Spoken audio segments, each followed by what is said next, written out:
네, 안녕하세요. 제주도 부동산TV의 승소장입니다. 오늘은 저희 댓글 주신 글 중에 하나를 좀 설명을 해드릴까 해요. 한번 그 댓글부터 좀 먼저 읽어보고 그 다음에 말씀을 드릴게요.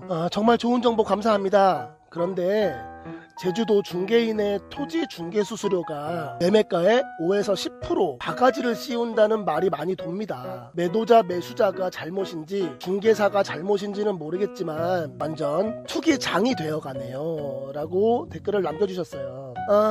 요거에 대해서 좀 설명을 드릴까 해요. 원래 이제 중개 수수료는 정해진 요율이 있죠. 참고로 말씀드리면 한국의 중개 수수료 요율은 세계에서 제일 낮습니다. 보통 이제 외국은 한 3, 4%, 평균 3, 4% 정도의 어떤 데 9%, 10%의 중개 수수료를 받는 나라도 있는데 저희 나라는 최고 세율이 0.9%죠. 그러니까는 세계에서 제일 적은 중개 수수료를 받고 있는 나라가 이제 한국이 되겠는데요. 방금 말씀해주신 그 사실은 이제 세 가지 정도의 사례로 볼 수가 있어요. 첫 번째 사례는 이제 매도인이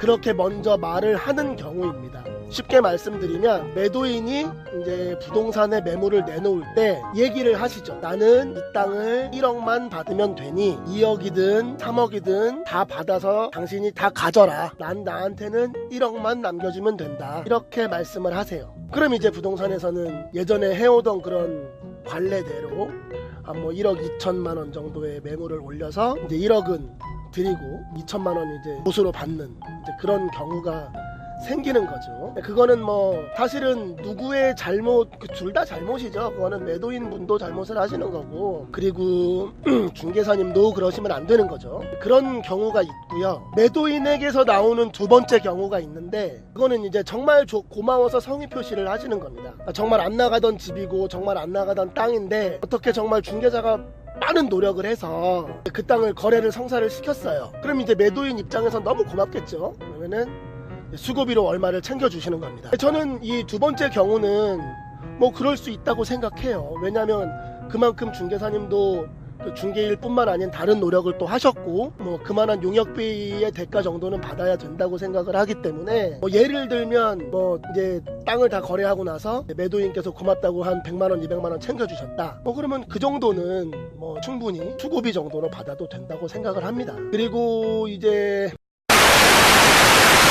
두 번째는 사는 사람이 이렇게 먼저 말을 할 때가 있어요. 예를 들면 매물로 나오지 않은 땅이죠. 근데 그 땅이 자기한테 정말 필요합니다. 그러면 얼마에 이 땅을 내가 사게 해주면 제가 보수로 뭐 1억을 드리겠습니다, 2억을 드리겠습니다 하고 얘기를 하죠. 거래를 시켜서 그 돈을 받는데 그거는 이제 사실은 용역비로 봐야 되는 게 맞아요. 왜 그러냐면 그 안 파는 지주분한테 가서 굉장히 많이 찾아가고 자주 찾아가고 뭐 설득도 하고 여러 가지의 작업들을 해야 하거든요. 그렇기 때문에 그런 경우는 이제 용역비의 의미로, 그런 중개 수수료가 아닌 용역비의 의미로 이제 받게 되는 것이죠. 근데 그런 것도 뭐 저는 사실 나쁘지 않다고 생각합니다. 왜냐면 그만큼 노력한 대가를 받으시는 거니까요. 근데 마지막으로 중요한 게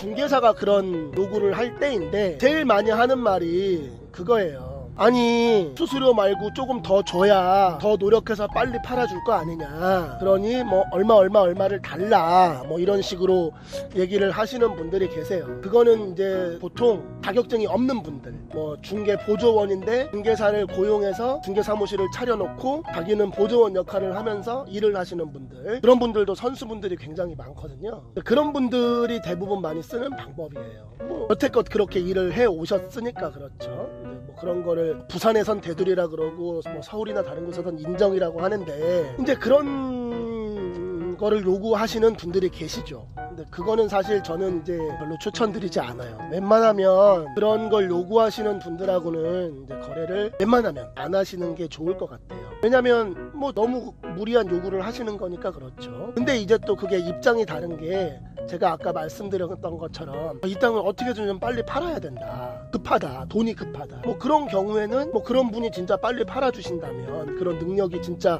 있는 분이시라면 뭐 그렇게 하셔도 되겠죠.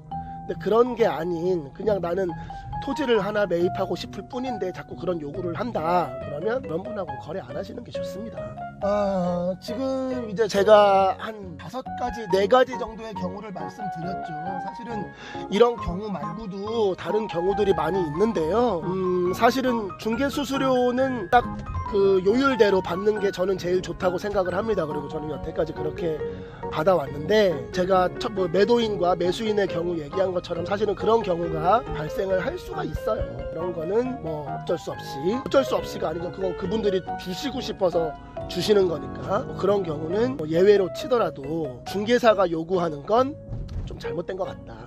게다가 저렇게 5% 10%라고 아주 콕 찍어서 얘기를 하는 건 아주 문제가 있는 것 같다. 그런 생각이 드네요. 하나 예외는 있어요. 그 권리금죠. 이제 상가를 중개할 때 권리금도 이제 중개를 하게 되는데, 권리금은 정해진 요율이 없습니다. 뭐 50%를 받아도 되고 10%를 받아도 되고 1%를 받아도 되고 100%를 받아도 돼요. 전혀 법적 근거가 없어요. 그렇기 때문에 권리금으로 그렇게 말씀을 하실 수는 있을 것 같아요. 권리금으로는 그렇게 말씀을 하실 수 있을 것 같은데, 이제 중개를 하는 중개 수수료로는 그런 거를 요구하시는 건 일단 뭐 불법이고 잘못된 거기 때문에 신고를 하셔도 되고 안 하셔도 좋습니다.